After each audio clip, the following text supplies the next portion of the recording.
Once again, good morning, everyone.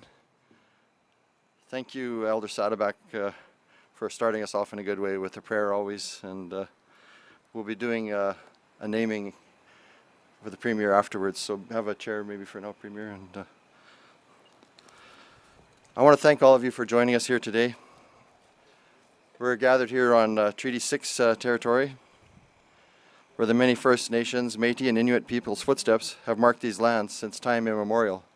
And we're very close to the site of the original Fort Edmonton as well. Today we commemorate the survivors of Canada's residential school system and remember the children who never made it home. I want to thank all the elders who came and Indigenous leaders who are with us today. I see my good friend Roy Lewis from Musqueam, Judy, President Herb from the Metis settlements, his lovely wife from Papa's Chase. No, sorry. Just kidding. We've got, I think we've got some MLAs in the crowd here. Put your hands up if anybody. Oh, I see Minister Orr here from Culture. I think we got Cyril Turton as well. Thank you for joining us. They just came from the Ram Museum where the Manitou Stone has been given back to the Indigenous people. And the Premier's worked really hard. That's excellent. The Premier's working tirelessly right to the end, and I just can't thank you enough for all that you've done for the Indigenous people. And I'm going to invite you up now, Premier, to say a few words, and thank you again for joining us.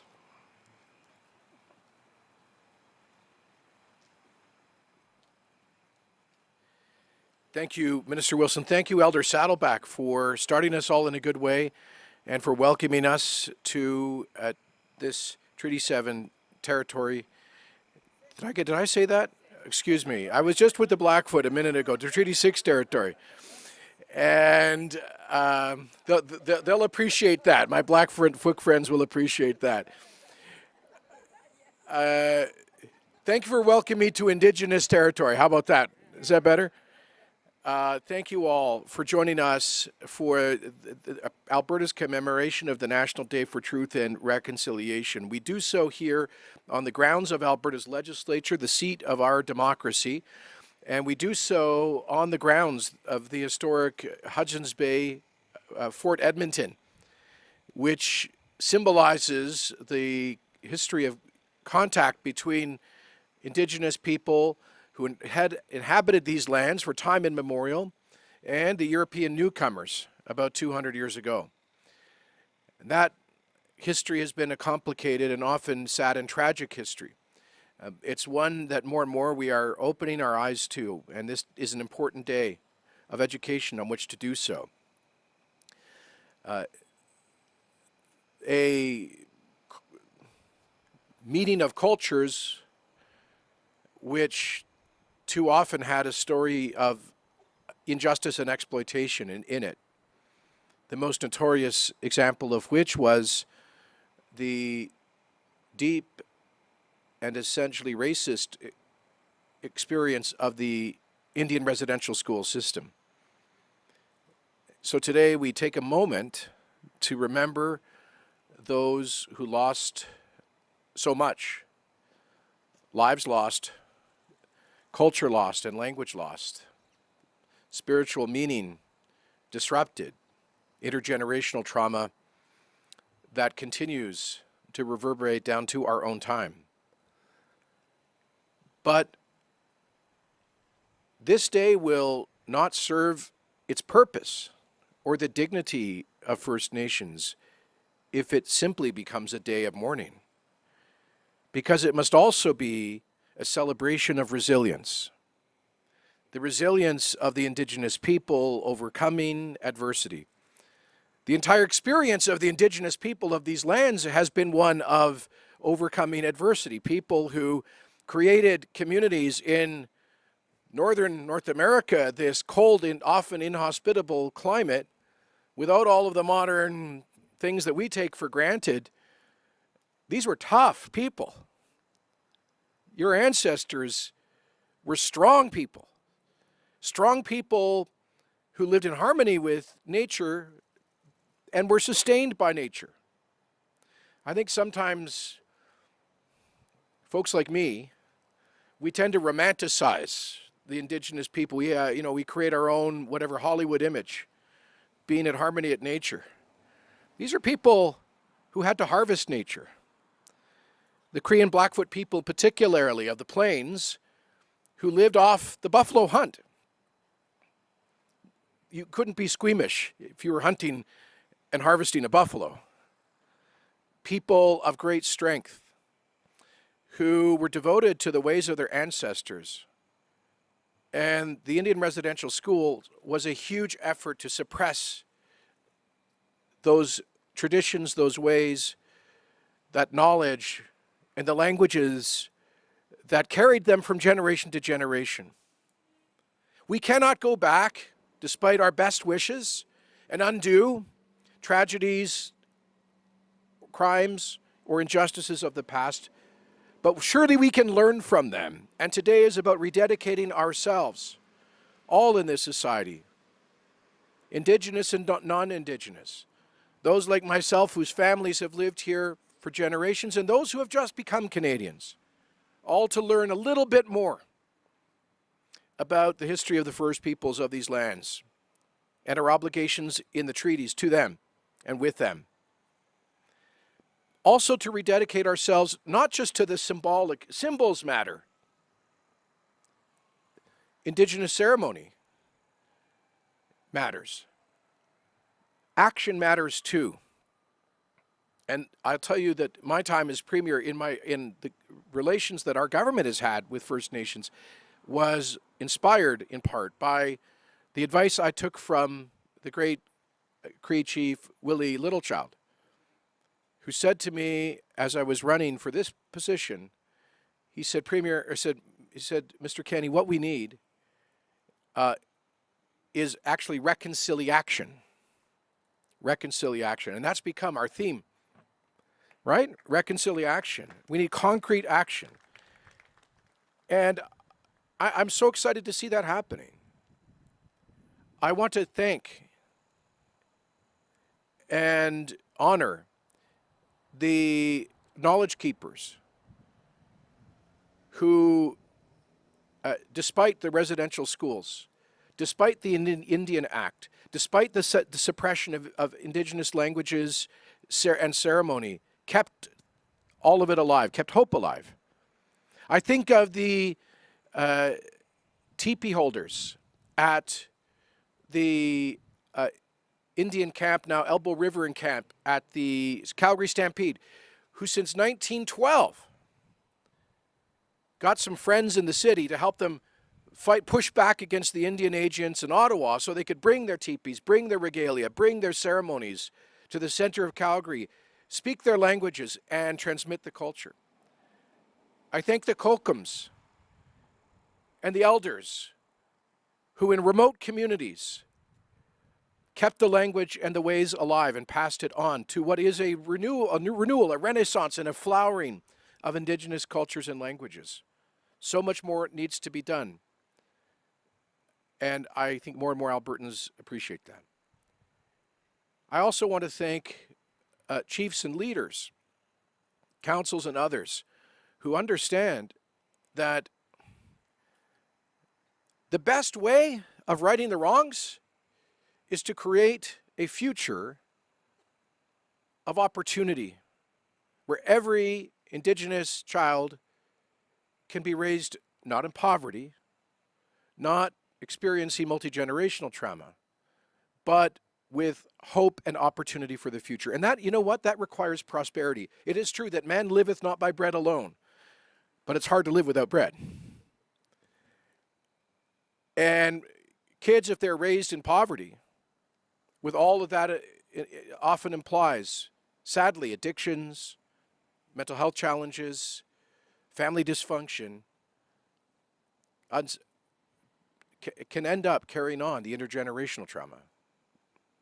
Thank you all for the efforts to break that intergenerational chain in communities. And I'm so excited to see the positive things that are happening. I hope that's finally what we can also celebrate here. Celebrate the positives. I'm going to say this to all my non-Indigenous friends here. thank you for being here in a city of 1.2 million, area of 1.2 million. A couple of hundred of you showing how seriously you understand these issues. But if us non-Indigenous people only ever think about the tragedies and the injustices of the past, when we think about First Nations people, we are not honoring them sufficiently. Let's, on a day like this, not just look to the past, let's also look to the future. 2 days ago, I signed an agreement with 23 Central and Northern Alberta First Nations, taking a $1.2 billion ownership stake in 7 pipelines that will generate tens of millions of dollars of revenue for them and their nations to improve housing, education, social services, addiction and mental health services, and to reinvest in other economic opportunities, thanks to the Alberta Indigenous Opportunities Corporation that we've helped to create, to bridge the gap between the economic aspirations of First Nations and the lack of balance sheets, the lack of financial experience to make big deals. I'm sorry to talk, maybe that sounds crass to talk about something like that, but that revenue, that economic development, that ownership participation in the development of the resources that lie below the lands that first were inhabited by First Nations, that means breaking the chain of poverty, of addiction, of a lack of opportunity for many future First Nations children and Métis children. So, yes, we remember, we mourn, and yes, we look forward to the future with hope in practical ways to make reconciliation part of what we do every day. Finally, in memory of those whose lives were taken that we remember on this day, eternal rest grant unto them, O Lord, and let light perpetual shine upon them.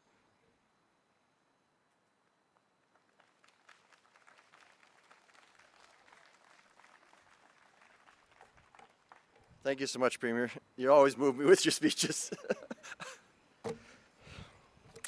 Wow.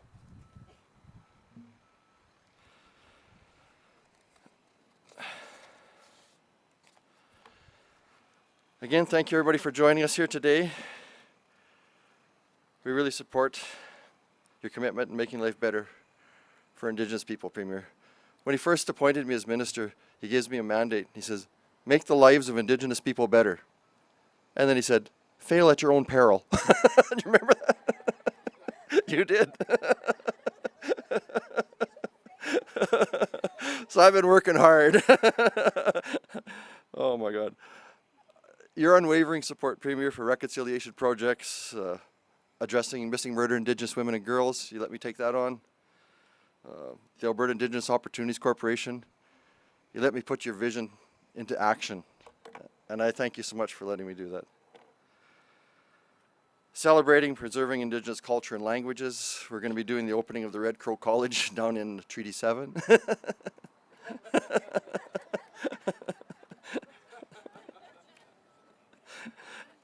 This reconciliation garden, it's where we stand today. It's all because of this guy right here. All of this and more are truly meaningful steps on the path. Oh, there's our good friend, Willie Little Child.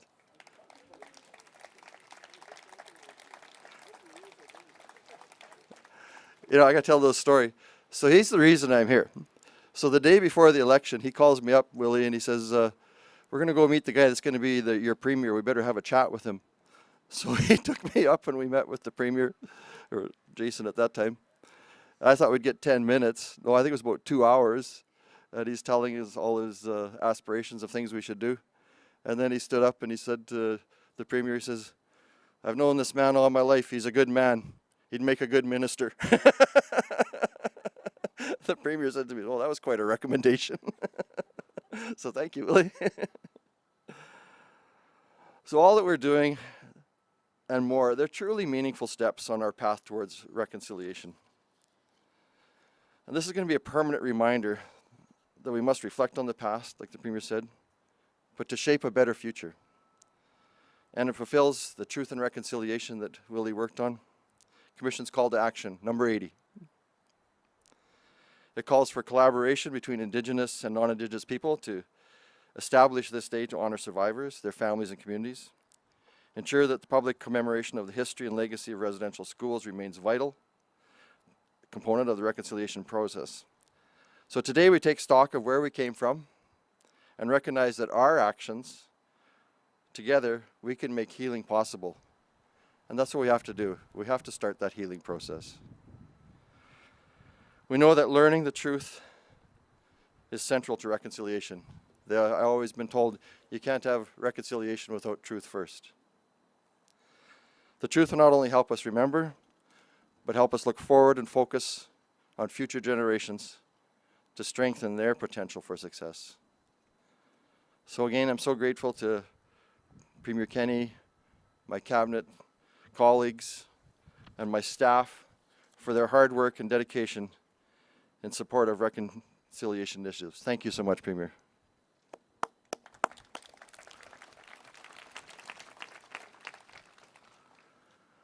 Last year, 43 Indigenous communities in Alberta received $8 million in grants for Alberta's government to support research and ceremony and memorials for the healing affected by residential schools.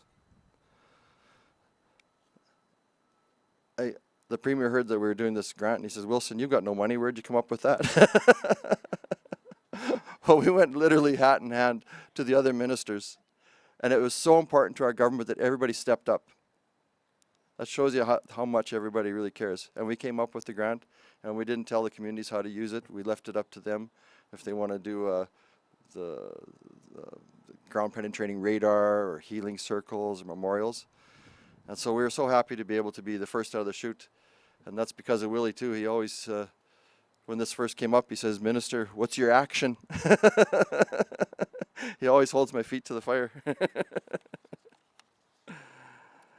One example that stands out for me, we were up at Kapaueno First Nation, and their hard work and dedication to research and document graves at the Garrod Residential School was no doubt incredibly painful. I was there on the day that they were doing the ground penetrating radar. It's painful, but unfortunately necessary. And I had the honor of talking with Chief Halcrow of Kapaueno First Nation. His leadership is the face of an impossible task is admirable and crucial. And I want to thank Chief Halcrow for helping guide me. Sadly, there's going to be many more examples throughout our province and across the country. And communities were not only robbed, like the Premier said, of children, but of their culture and their identities. I can't imagine how that would feel. It breaks my heart to think about it.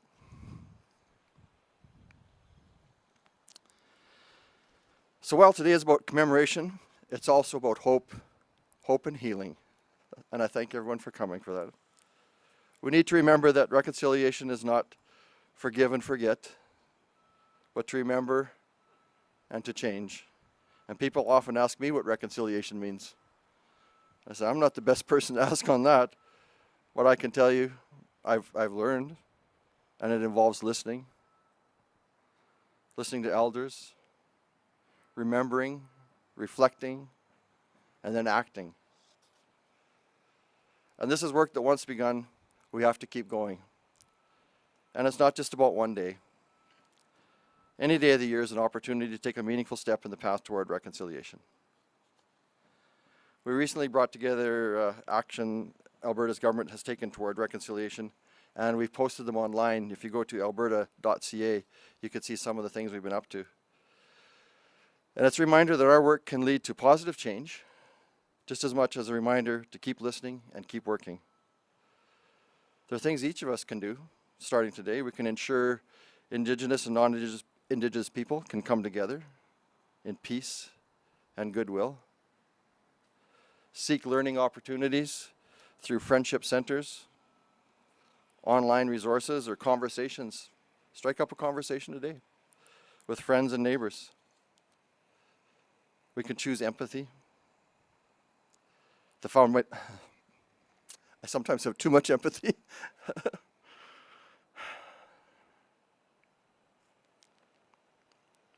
The foundation upon which true, meaningful reconciliation is built. And we're going to do that by valuing the knowledge and the stories of Indigenous people. And we're going to recognize the pain caused by ignorance and prejudice. As Premier Kennedy just said, today's a good day. Meo Gitsigao. It's a good day, a day of hope. Today we're taking another concrete step toward reconciliation by fulfilling two promises we made this year. The first is to unveil a rendering of the Reconciliation Garden, where you're sitting right now, which will be built right where we're at. So right behind me, you'll see a tree planted. We did that last year. That was the start of our Reconciliation Garden. And we're hoping that over the course of the next year, we're going to create this space here. And this has helped. I went to the elders because, again, who knows best? And so we had Elder Bert Auger, Elder Charlie Fox, I don't see him here, Roy Lewis, raise your hand, Roy, my dear friend, and Elder Elsie Paul. Elsie, are you here?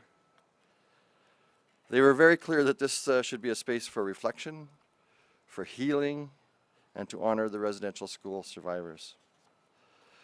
This garden integrates Indigenous culture, symbols, and plantings. We're going to have a medicine wheel. We can grow sweetgrass in the north, tobacco in the east, cedar in the south, and sage in the west, and we're going to have a willow tree and logs for offering. And there are going to be footprints. The footprints are a reminder representing the children who didn't make it back to their mother's arms. And all these features have been carefully thought out with the guidance of elders. As the garden grows, I hope relationships grow. And with it, as we work together on this journey of reconciliation, it's our beacon of hope and healing. And that leads me to the second promise we have made, a permanent memorial to the survivors of those who never came home. This summer, we invited Indigenous artists to submit proposals for residential schools and memorial in response to the Truth and Reconciliation Commission Call to Action number 82. An action for governments to commission and install permanent residential school memorials and monuments to honor the residential school survivors and all the children lost to their families and their communities. So we brought together an advisory committee of elders and Indigenous leaders from across the province to guide that decision of which artwork best captures this call to action. And I thank you for being with us today. I'm honored to officially announce a successful artist who will be working on the memorial, my new best friend, Stuart Seinhauer from Saddle Lake Cree Nation. Stand up, Stuart. Take a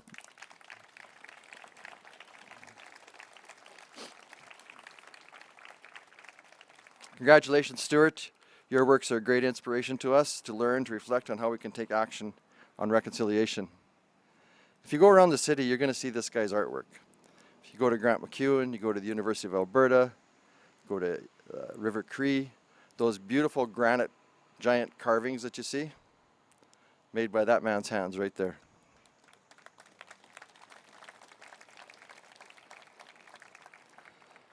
I was so honored this summer. On my summer tour, I was up at Saddle Lake, and I wasn't sure where we were going, so I asked a young fella, "Do you know where Steinhauer place is?" He said, "Just keep going till you see all the big rocks."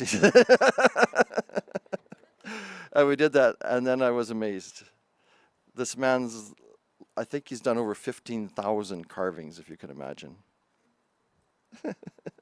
Something like that. It's amazing.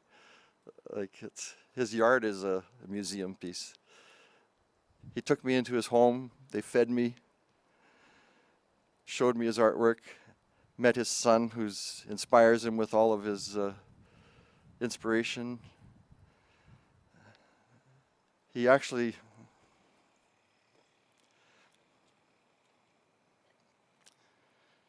told me he had a vision a year ago about this happening.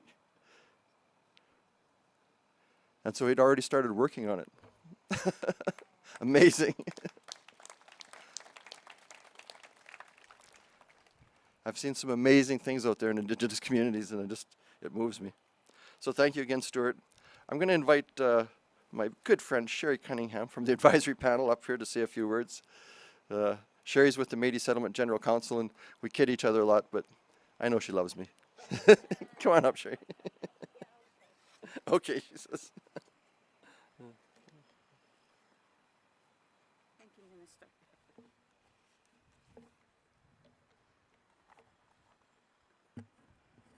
Good morning, everyone.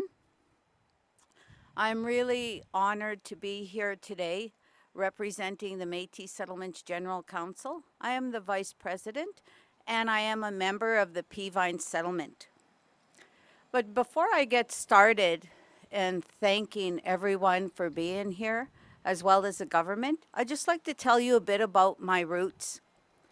My grandmother, my kukum, she's from Sucker Creek, northern Alberta. My grandfather, Musum, came from the St. Albert area, expanded to Lake St. Anne, then settled in the Gruard and Joussard area before making Peavine our family home. And last year on Multicultural Day, the minister, Honorable Minister, was texting me saying, "What are you doing today for Multicultural Day?" I said, "What do you mean? Every day I wake up is Multicultural Day." We do have a very interesting relationship where we talk very serious matters, a lot of it to do with things like this, things how to make the lives better of Indigenous people.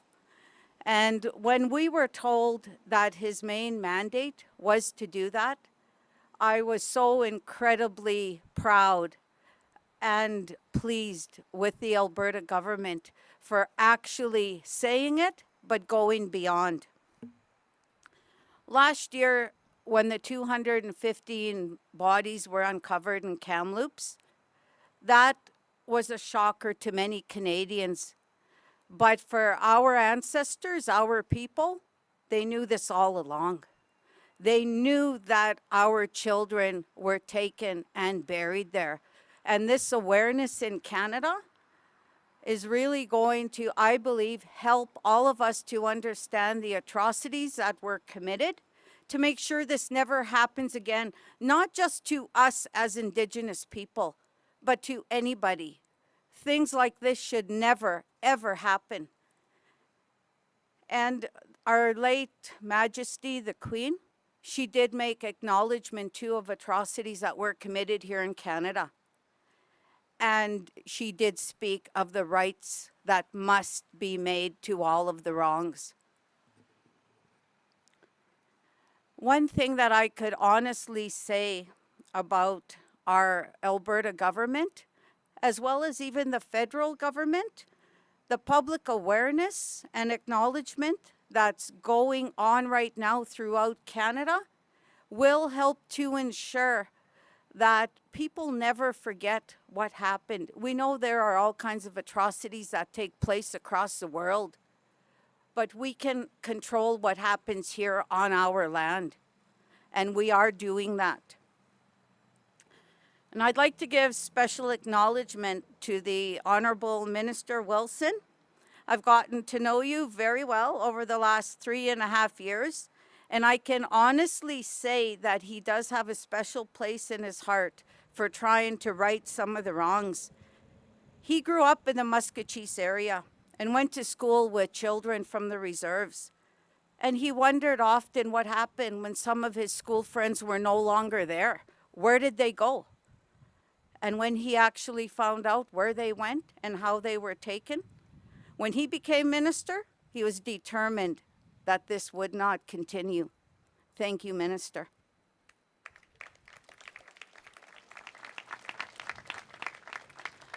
And as previously mentioned, the Alberta government is trying to provide opportunities in our communities so our people flourish. We really believe in a hand-up approach, not a handout. We want a hand up. Thank you, Alberta government.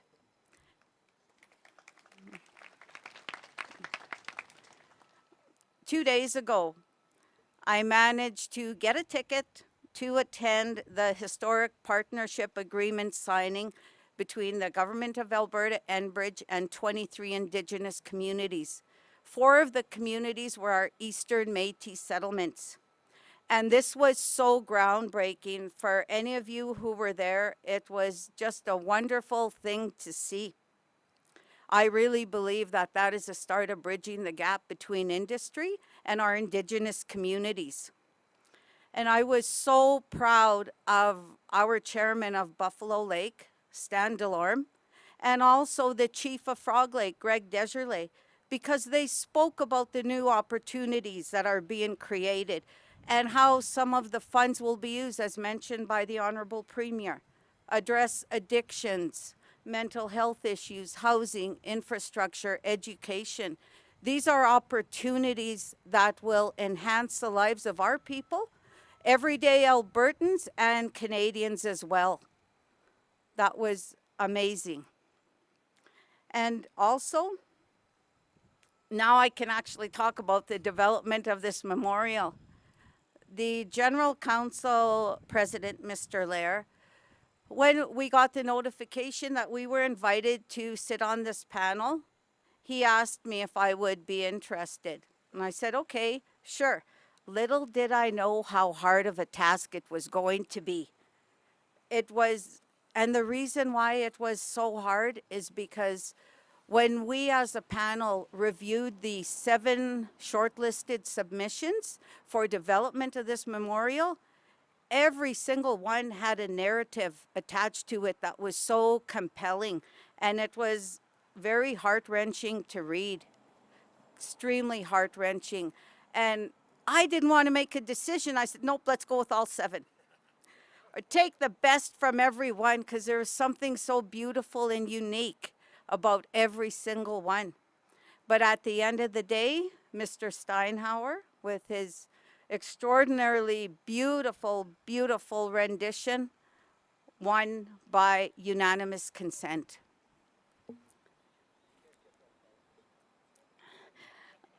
The membership on this committee consisted of reps from the Native Friendship Center Association, Stoney Nakoda, Tsuut'ina, Blackfoot, Confederacy of Treaty 6, the Institute for the Advancement of Aboriginal Women, Métis Nation of Alberta, Métis Settlements General Council, and an Inuit knowledge keeper, as well as 2 elders recommended by the minister. We received letters in April of this year, and the panel, we held our first meeting in May. An expression of interest was posted in June with a deadline of July 29th. And on August 23rd, we finalized a recommendation from all panel members and selected Mr. Steinhauer as a successful artist. Stuart Steinhauer is an Indigenous artist from Saddle Lake, as mentioned. He began carving stone in 1973. Following the birth of his first child. He has 17 years of spontaneous stone carving experience as a response to the traumatic experiences in his life. His project is entitled Mother Earth Circling, Healing from the Residential School's Experience Stone Sculpture. His design includes the Mother Earth figure holding a baby representing Mother Earth and baby humanity. A crane, which back in time foretold the residential school era and possible solutions to that era. Symbols representing First Nations, Métis, and Inuit, and bear claws, which are representative of a powerful healing tool. Thank you so much, Mr. Steinhauer, for all the thought you put into this beautiful piece of work. In closing, I'd really like to thank everyone for being here today. To me, this shows that you care. This shows that you really do want to do reconciliation, as the Honorable Chief Willie Littlechild often said. And I really appreciate the government for inviting us to be a part of this panel. Thank you. Thanks, Rick. Thanks. See, I told you we're friends.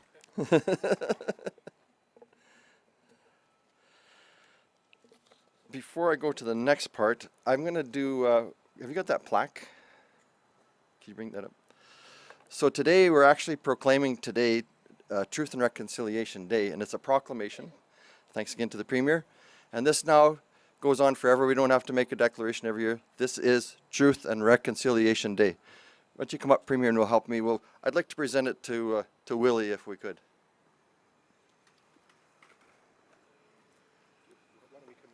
Yeah.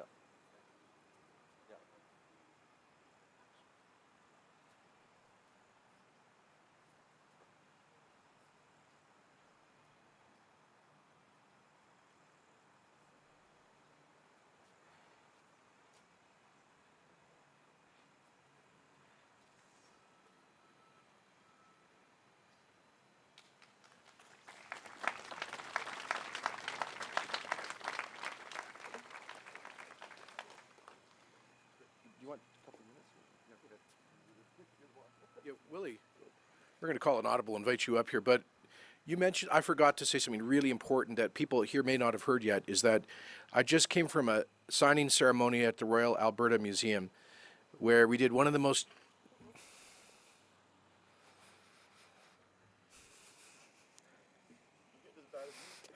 Rick, I blame you. I had the privilege of being in public life for 25 years and just came from something that is one of the most meaningful things in 25 years, which was to sign an agreement that returns to the Indigenous people the ancient Manitou Stone, a sacred stone that belonged to their people as a center of the buffalo hunt culture for both the Cree and the Blackfoot and the Athabasca people for thousands of years. There was a Cree chief who had a prophecy in the 1840s that if the Manitou Stone was ever disappeared, the buffalo would disappear. Well, in the 1870s, a missionary stole the stone and they sent it to Toronto. Came back in 1972. It's been housed at the Royal Alberta Museum since then. There have been many failed efforts to return it back to Indigenous stewardship. Conflicts, bureaucracy, all the usual nonsense. And we just been working with a group in the past 18 months to get past all of the division and bring together the Blackfoot, the Cree, the Athabasca, the government, and we'll be working with the famous Cree architect Douglas Cardinal to build a permanent prayer center where that meteorite first came from the Creator millions of years ago, near Hardisty, and the stone will be restored there as a place of sacred ceremony and healing for the Indigenous peoples of this land. Thank you very much. Thank you. It's awesome. Can do it in one of my courses.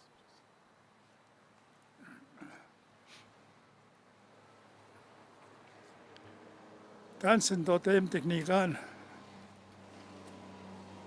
Kahkeog tatamskar na. Ksei mantosti. Isoimgo akasemina pego. Ksei mio sinomage totamak. Nuotspuko ma justiga nostinge tuanoassak. Eki moos kapsis. Mage spemitsetiek kahkeog tatamskar na en askumtakuk. I just was reflecting on this morning. I come with very heavy heart in a way. But before I say that, I wanted to thank Premier. Once a Premier, always a Premier. But what you did for us to go to the Queen's laying of state on your own spoke incredible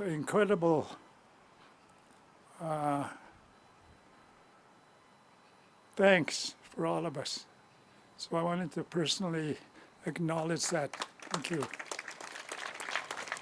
I didn't get a chance to do that at the memorial we had here, but I think I can count on probably one hand how many people did that. And you were certainly one of the top ones. And minister and other ministers. But Minister Wilson, I want to acknowledge your loss as well, with your late mom and dad just passing just a few weeks and months ago. My condolences to you for that. And I said I came with heavy heart because my brother, an adopted brother, passed on to the spirit journey this morning. So I was a little bit late coming here. But he's a former student as well. So this particular location on this day will be a reminder that reconciliation is not a one-day event. It's an everyday reminder. So to the province, through the Premier, the ministers, and Minister Wilson, and the staff, the designer, thank you for doing this.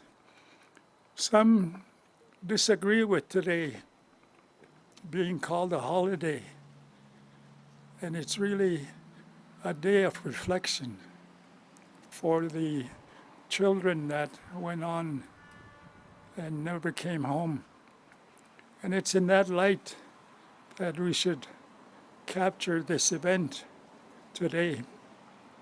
It's a daily reminder for cause to reflect on what happened to thousands of children. I know myself, I've been volunteering on the ground penetration radar searches around our sites.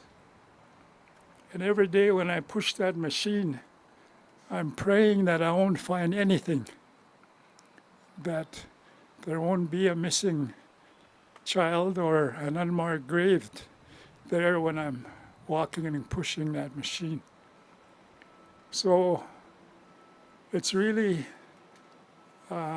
difficult to find the right words to thank you, Premier, the province through you, and the ministers through all of you, the panel who had the tough choice to select. It was a good idea to have all 7 for the 7 sacred teachings. 7 sacred teachings. Maybe in the next 5 years we'll have little ones. But I want to sincerely, on my behalf and my family's behalf, thank all of you, each and every one of you, for taking time out to come and join this very special and forever memorable occasion. It's not a holiday. It's a time to reflect. And for that, giving us that opportunity, Premier, to do that, and the ministers and all those involved, I want to sincerely thank you very, very much. So thank you. Hi.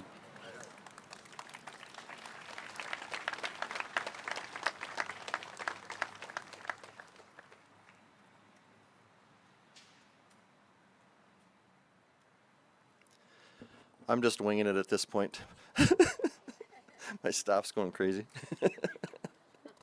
I don't know idea what I'm doing.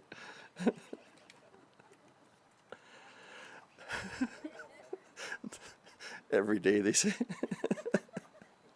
With that, I'm going to ask Premier Kenny and Sherry to come forward.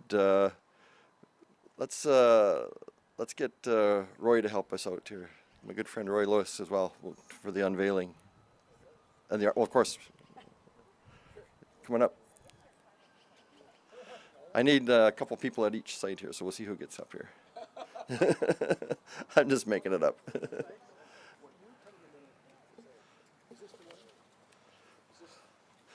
You're at this one. Would you like to say a couple words before we do this? No, you're okay? Yeah, I'm fine. Just wait. Gonna smudge them? Okay, so we're going to smudge it first. Better smudge these guys for sure. So we got two things going. We're working on the Reconciliation Garden and the memorial. So you guys are sitting in the Reconciliation Garden. Just an interesting quick fact while we're getting going. If you're standing right in the center of the Reconciliation Garden, you'll see a circle there. And this is just a secret that we know at the ledge. If you clap there, we call it the clapping circle, you're going to hear something really cool. So if you want to stick around afterwards and clap in the circle, you'll right where Willie's sitting there.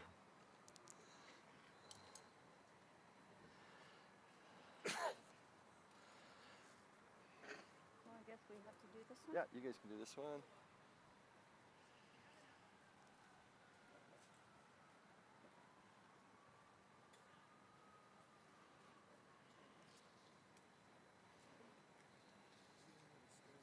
Nico right here.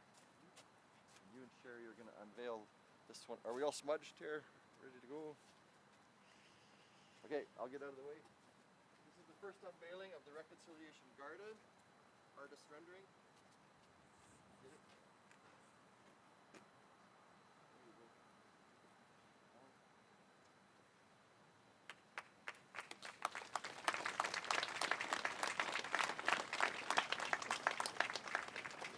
You can see the garden, and then the center is going to be the memorial. And you'll be able to walk around that and give us that chance, like we say, for that hope and the healing to start.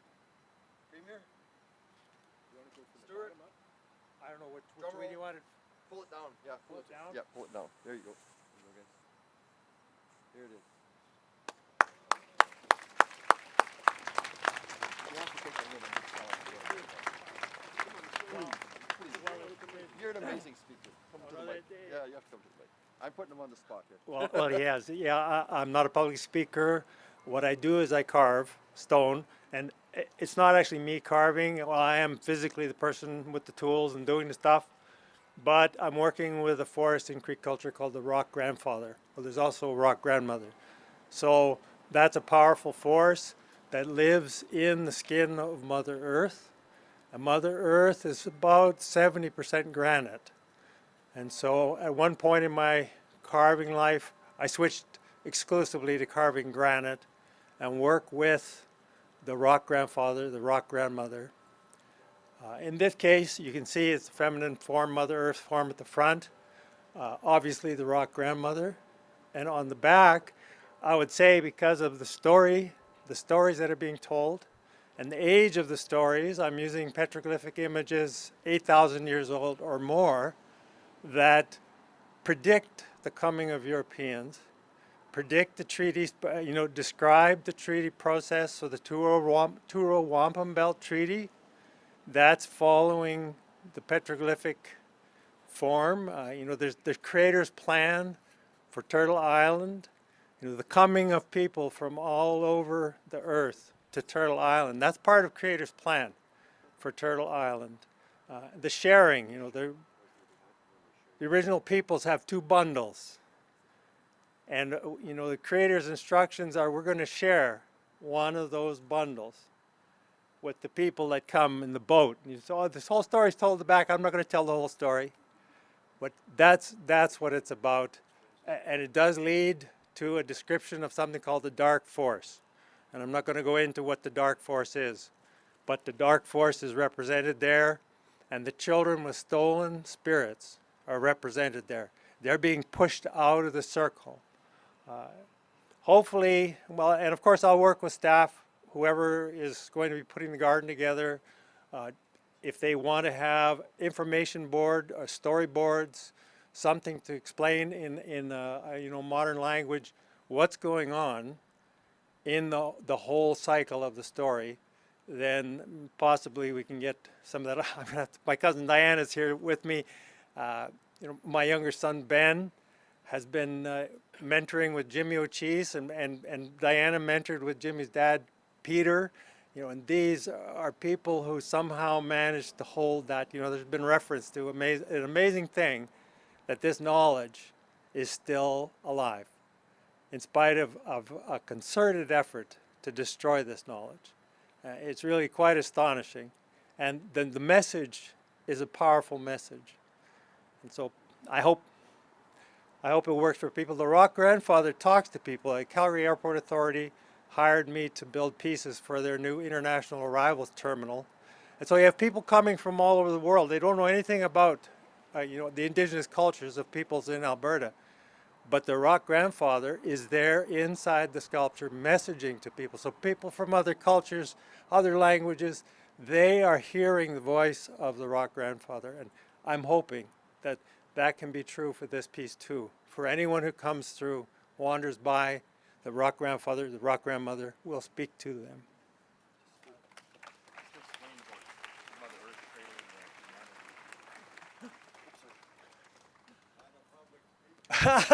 Yeah, time to quit now. Quit while I'm behind. I don't know why, but I'm obsessed with the Mother Earth theme. So this the Mother Earth circling theme that you see is a series that I've been working on for a while. And yes, when the Kamloops mass graves were discovered, that really hit me too. One of the things that hit me about it was I knew already about 20 years ago, and I had been trying to raise a conversation in any way I could with anyone I could, and at that time nobody wanted to talk about what was going on, what actually was going on at residential schools. So I'm very happy that now people are. That's great. That's a good step forward, and I think that it's a difficult subject, so we got to go deeper. But here the Mother Earth character is holding us. You know, our Earth literally is holding us and nurturing us. And we as an infant, we're in our infancy as a species. You know, apparently biologists or whoever studies these things, new species don't survive. Like there's a kind of a die-off at about 100,000 years. And so we're getting into the realm of my opinion, not the Rock Grandfathers, right? But I think that we're very young as a species, and we risk destroying ourselves. You know, in Cree culture, there's several levels or times of creation. And I think it's because we start, we fall, we start again, we fall, and we start again. And so here, the baby in this image represents us as a species, not like one separate group of people. And are we going to survive? That's the question. And we have to work together. Obviously, we have to work with Mother Earth in order to survive. I'm starting to sound like am I a politician or a preacher? I don't know.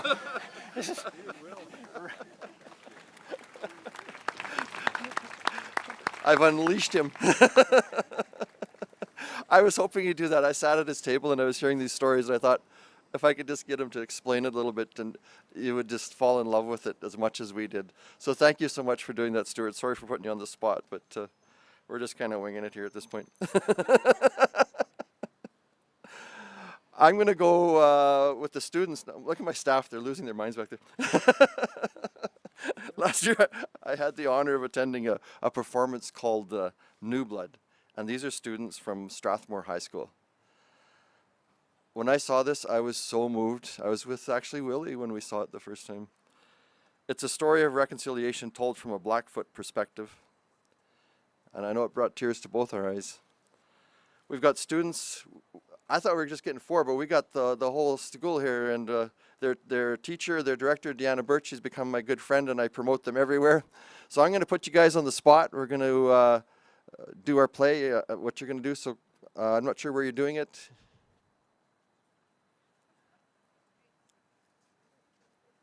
I'm going to get the teacher to come up and she can explain it a little better.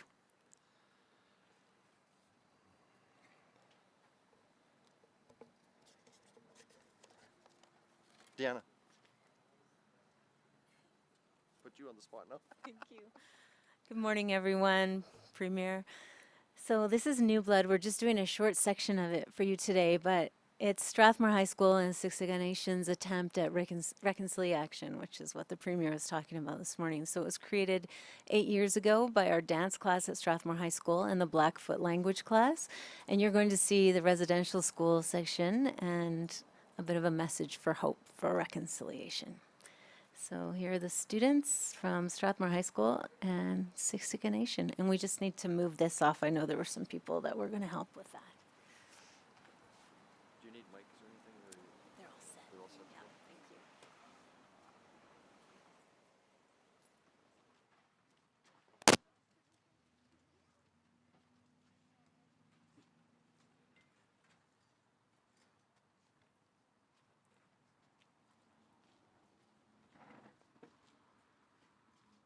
Where's it? Huh? When do I start right now?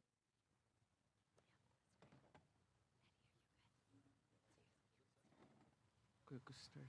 Maybe you could start. What's on stand now? Matsumita. Okay. Brave horse. Matsumita. Matsumita. Brave horse. Yeah, right there. This is good. Matsumita. Okay. Okay. Hello, everyone. Elders, Matsumita, brave horse. He doesn't even go by it. I'd like to thank you for all coming out for this. I would like to start off with the prayer.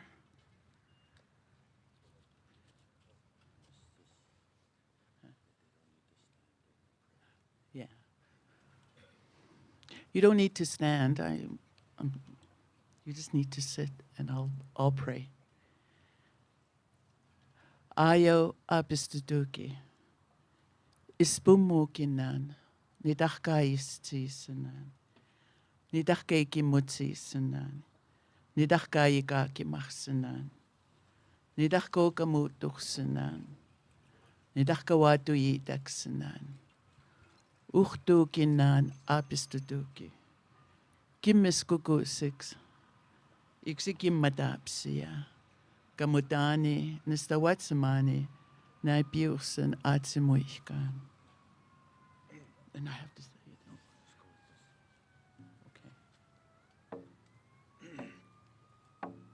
No.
Creator, help us to listen, to be kind to one another,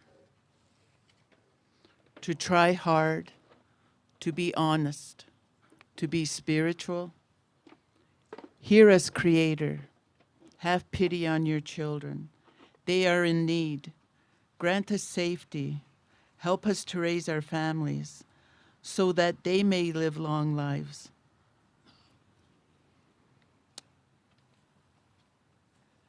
Perhaps there will be a day you will want to sit by my side asking for counsel. I hope I will be there. But you see, I am growing old. There is no promise that life will live up to our hopes, especially the hopes of the aged. So I write of what I know, and someday our hearts will meet in these words, if you let it happen.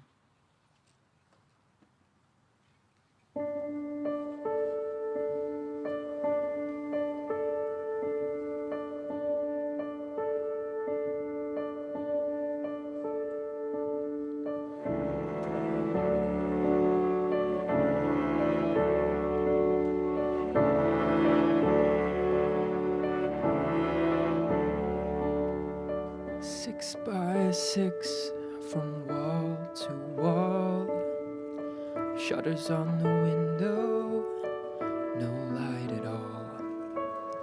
Damp on the floor, you got damp in the bed. They're trying to get you crazy, get you out of your head. And they feed you scraps, and they feed you lies to lower your defenses. No compromise, there's nothing you can do. The day can be long, your mind is working overtime, your body is not too strong. Hold on, hold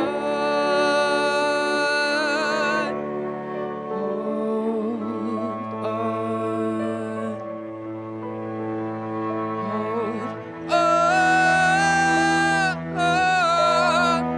hold on, hold on, just hold on.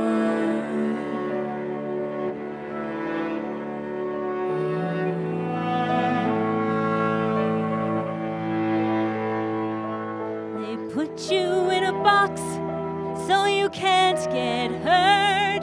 Let your spirit stay unbroken. May you not be deterred. Hold on. You have gambled with your own life. You faced the night alone, while the builders of the cages sleep with bullets, bars, and stone. They do not see the road to freedom that you build with flesh and bone.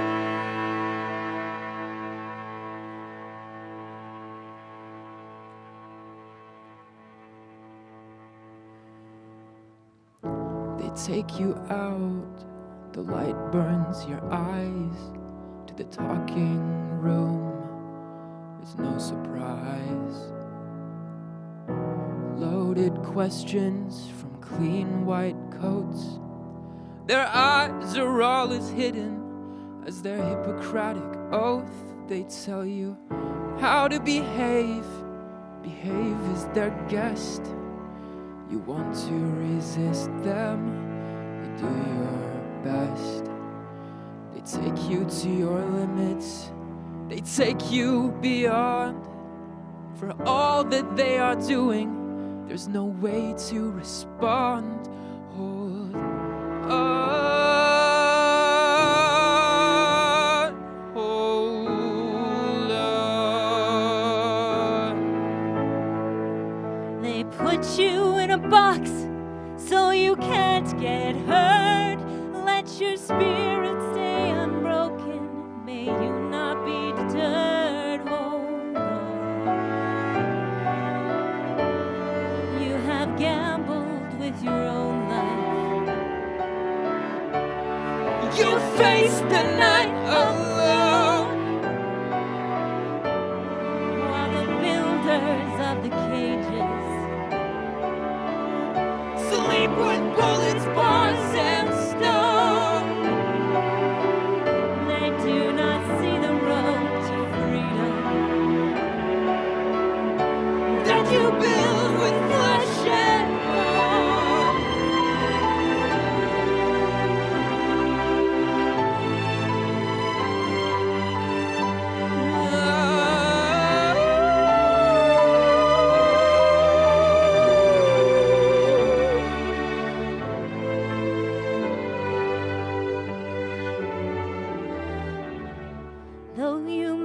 disappear. You're not forgotten here. And I will say to you, I will do what I can do. You may disappear. You're not forgotten here. And I will say to you, I will do what I can do.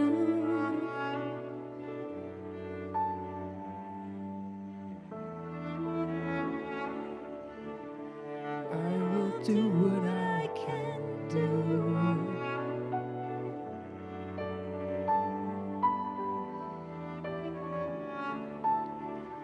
I will do what I can do.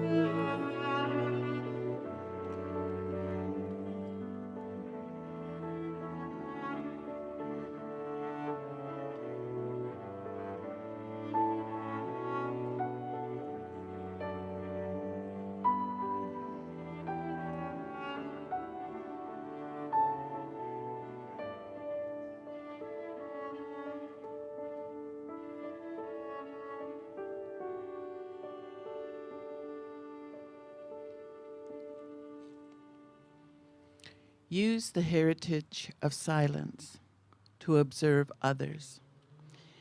If greed has replaced the goodness in a man's eyes, see yourself in him so you will understand and preserve yourself. Do not despise the weak. It is compassion that will keep you strong, if you let it happen.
I get so lost sometimes. Days pass and this emptiness fills my heart.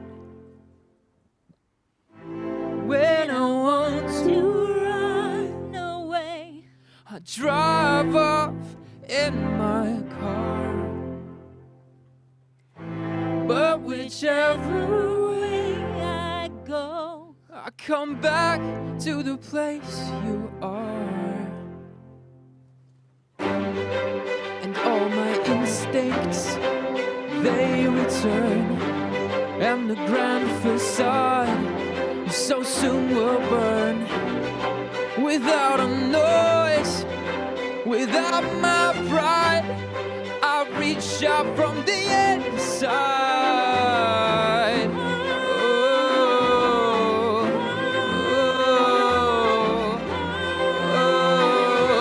In your eyes, the light, the heat. Your eyes, I am complete. in your eyes, I see the doorway in your eyes, 2,000 churches. in your eyes, The resolution in your eyes, of all the fruitless in your searches. in your I eyes, see the light and the in heat. your eyes, in your I eyes, wanna be that in complete. your eyes, I wanna touch your the eyes. light, the heat I see in your eyes. In your eyes.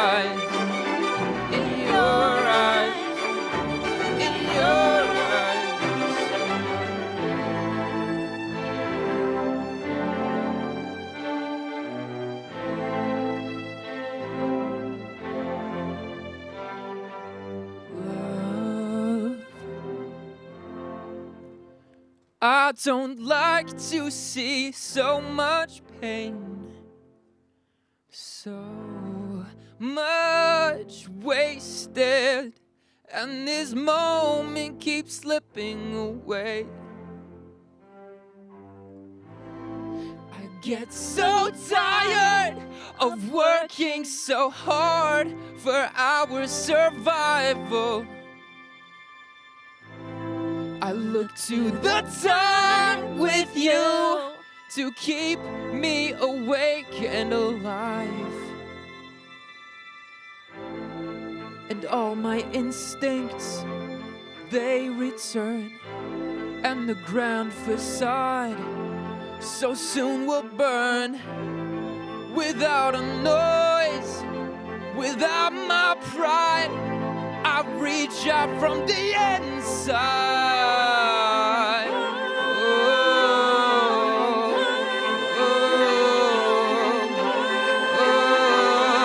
In your eyes, the light, the heat. In your eyes, I am complete. in your eyes, I see the doorway in your eyes, to 1,000 churches. in your eyes, The resolution in your eyes, of all the fruitless your eyes. searches. in Oh, your I eyes, see the light and the in heat. your eyes, in Oh, your I eyes, wanna be that in your complete. eyes, I wanna touch your the light, the heat I see in your eyes. In your eyes. In your eyes. In your eyes.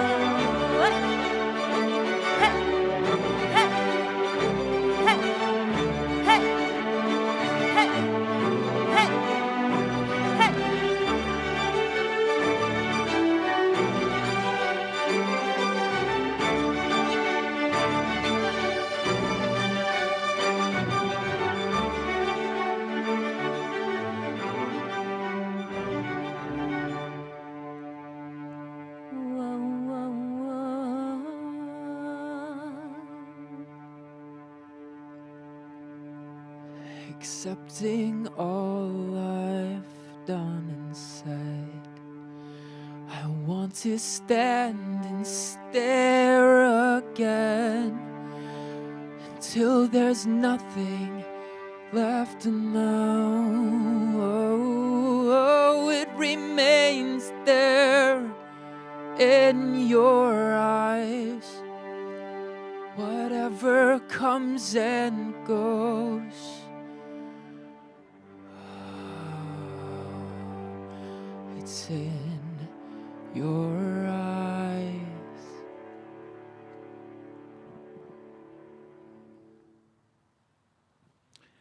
The faces of the past are like leaves that fall to the ground. They make the earth rich and thick. New fruit will come forth every summer. O earth, for the strength in my heart, I thank thee. O cloud, for the blood in my body, I thank thee. Come home, my daughter. We have to return to our past and learn of our beginnings. Only then we will see clearly all that is ahead of us. When you let it happen.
The book of love is long and boring. No one can lift the damn thing. It's full of charts and facts and figures and instructions for dancing.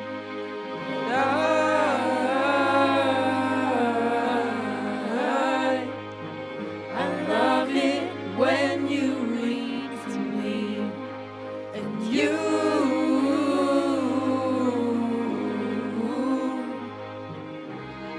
can read me anything. The book of love has music in it.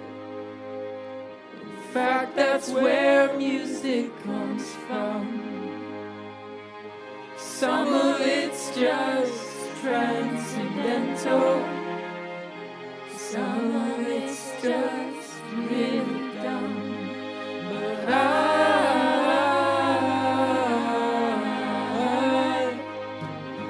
love it when you sing to me, and you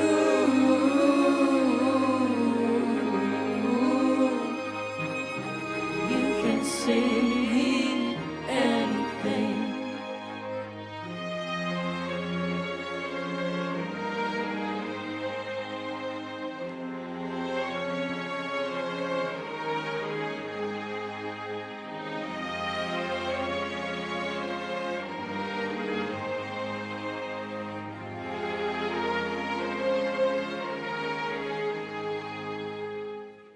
The book of love is long and boring, written very long ago.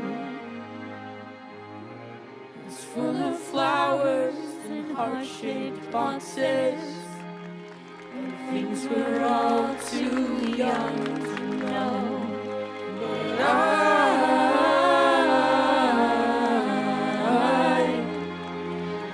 love it when you read to me, and you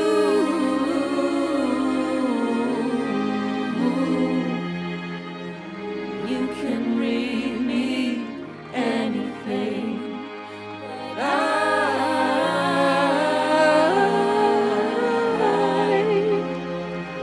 love it when you sing to me, and you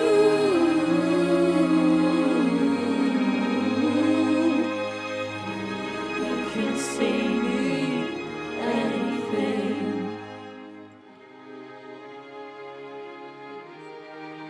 Every child matters. Trans rights are human rights.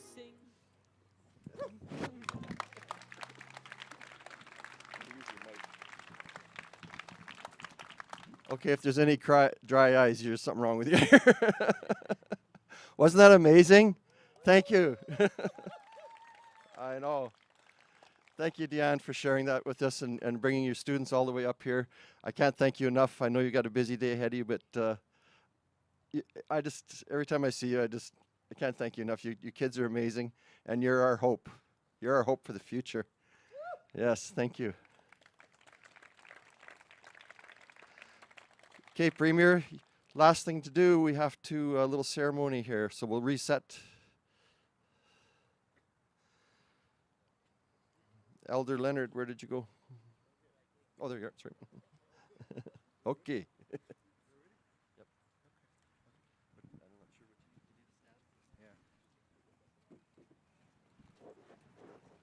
Smut. Miaka sige.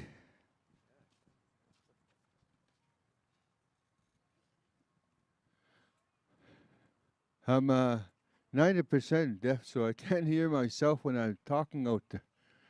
But anyway, is there any? Oh. I came here to give an Indian Cree name to your leader. Last night, I had a dream that came. In that dream, I was told to give this name to your premier. I was talking to my brother here in Cree. And that name, accept it, please. Don't say it's interesting. Right now, because it comes from a ceremonial way. You know, I fast 40 days and 40 nights when I do ceremony. And then the last 4 actual ceremony, 4 to 4 days. I did that for 58 years. I was 7 years old when I was gifted. In that energy, it was a big, huge teepee. You might say it was an alien ship, but it came from the sky. It's like this big, huge building that you see out here. But it came down with a skirt. There, this energy said, I come and ask you, little boy. And I said, who are you? Xemanto. I come and ask you to do ceremony. Them days, elders have to ask permission from the government. Then it goes to federal, provincial governments. Then it goes to committees to do a ceremony. Usually about a year ahead of time. And sometimes they were denied. But they still did it. They still did it. When I was a little boy, a beautiful set of horses came decorated with feathers and big hats. And there they came into the ceremonial grounds. Whose sun dance is this? And my elders that time, it's him. The red coats that came, and that person with the big tall hat, he must have been a very high-seated individual, said we cannot charge him to go to jail because he's just a little boy. Well, that's his lodge. So, for a reason in my Cree language, I told my mom, very hardcore church person, Mom, you have to go home. You have to go home to this fire. You have to learn how to use that fire again. You gotta sustain me as your son. In that powerful time as a child, who would believe me? My people believed me that I have something to tell to the tribes. You have forgotten your way of communicating. In your language, me I call them Xemanto, me I call them Manto in my Cree. If you're Blackfoot, Dene, or Chippewa, whatever that you were born in your tribes, you have to use that sacred name. In the dream I had here last night, same thing, it came. Tell this man, tell this person that the stone is a sacred object. The stone that stands there is a very powerful gift. And this gift, this stone one time was forgotten when the Creator made heaven and earth and all the four-legged animal kingdom, the tree kingdom, the kingdom of the grass, the kingdom of the berries, the kingdom of all. I had a beautiful dream last night. In that dream, called that man to come up. And called the Oscapeus to take this feathers, make that man stand there. And then brush them off in the 4 directions. It's like the sacred tree. We're going to dismantle that power of this person and put him back to its real power, where we got the power to be voted in. Egi utenihtawa, egi nawasunihtawa, makawitsihtat. So that stone, the Creator, the stone, when the Creator was going to turn around and finish all creation, the stone said, Creator, I ask you humbly, you just finished saying that you blessed all nations. But there's going to be so poor in the future. And they're going to be so poor even to say my holy name, that I gave them that holy name. And they came to this paradise, this land, Gnataskam, Canada, today called Canada. Ginata means that it's clean, pure, it's a paradise, it's a way of life. And that's in this ceremony today. How te pas. Takanipo. Hekta. Antio mo sa Agastino.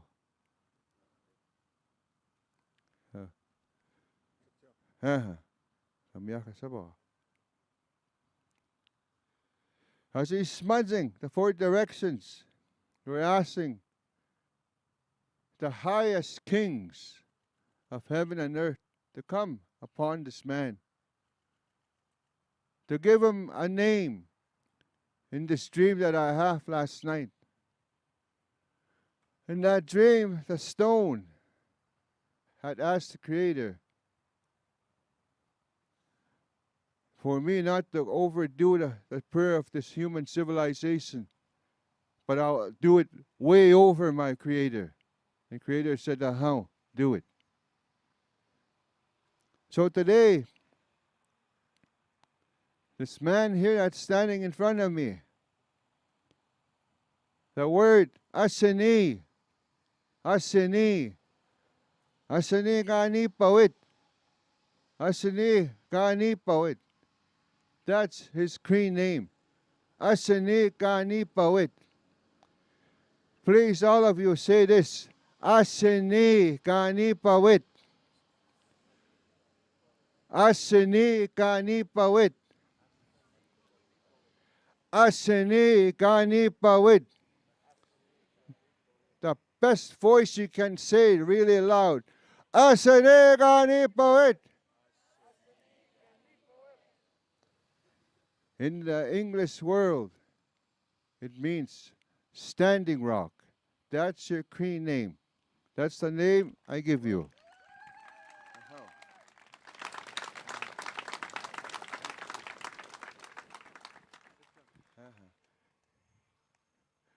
So where's Rick? Okay. Oh. Service my ceremony. Tell them my name. Hawa, I gave him my last Sundance was 2 years ago.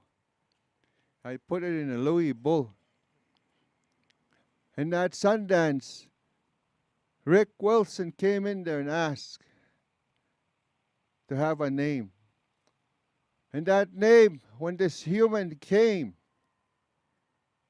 the one that you call Jesus, came in there as a human form. And he said, this book is not what I said, but honor it. This man that's coming today, my name is Eagle Man. When I passed on, my other name, when I went to heaven, was Bloomchild. So in the memory of that, I gave Rick Wilson Eagle Man. Yes, that's his name. I gave him that. Oh. Thank you so much.